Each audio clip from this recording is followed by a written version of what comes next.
আজকের recipe mutton কিমা। 500 গ্রাম মতো mutton কিমা নিয়ে নিয়েছি। এখানে মাটন কিমাটা আমি সেদ্ধ বসিয়ে দিয়েছি। এখানে আমি পেঁয়াজ, রসুন, টমেটো, আদা নিয়ে নিয়েছি। এগুলোকে কুচি করে নেব। রসুনের পরিমাণটা আমি একটু বেশি রেখেছি, তো সব কটাকে আমি কুচিয়ে নেব আর আদা আর রসুনটাকে ক্রাশ করে নেব। এইভাবে সবগুলোকে আমি কেটে নিয়েছি। পেঁয়াজের ক্ষেত্রে কিছু পেঁয়াজ বড় করে কেটেছি আর কিছু পেঁয়াজ তুলনামূলক একটু ছোট কুচি করে কেটে নিয়েছি।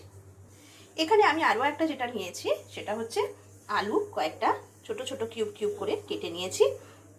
এটা আপনারা চাইলে স্কিপ করতে পারেন। এবার আমি কড়ায় তেল দিয়ে দিয়েছি। প্রথমে এর মধ্যে আমি আলুগুলোকে ভেজে নেব। সামান্য পরিমাণ হলুদ আর নুন দিয়ে একটু আলুটা ভেজে নেব।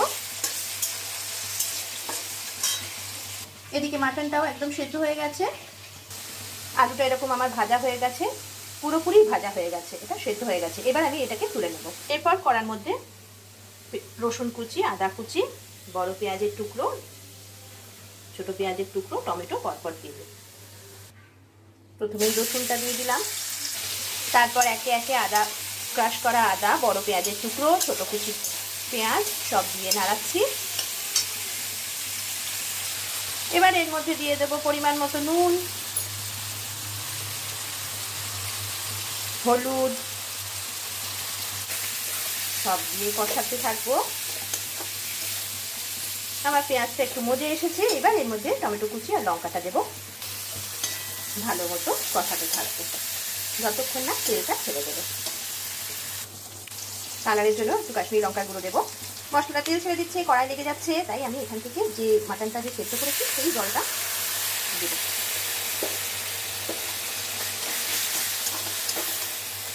জলটা শুকিয়ে গেছে, তেলটা বেরিয়ে এসেছে। এবার কিমাটা দিয়ে দেবো। ভালো করে মেশাতে থাকবো এটাকে। এবার এটাকে দিয়ে ভালো করে কষাবো ও ঢাকা দিয়ে দেবো।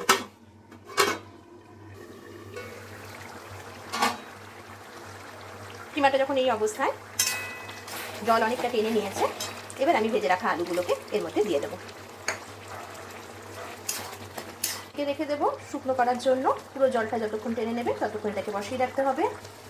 আমার কিমাটা হয়ে আসছে। কি করে বুঝি হয়ে আসছে? যত এটা হয়ে আসবে তত এটার কালারটা আরও রিচ কালার এসে যাবে। কালার দেখেই বোঝা যাবে যে হ্যাঁ, এবার ডিশ রেডি। আমি আরেকটু জলটা টানাবো। কিমাটা একদম হয়ে এসছে। আমি গ্যাসের ফ্লেমটা কমিয়ে দিলাম। এর মধ্যে এবার ঘরে বানানো গরম মশলার গুঁড়ো দিচ্ছি, যাতে শুধুমাত্র ছোট এলাচ, লবঙ্গ আর দারচিনি আছে। পুরো গরম মশলাটাকে মিশিয়ে নেব।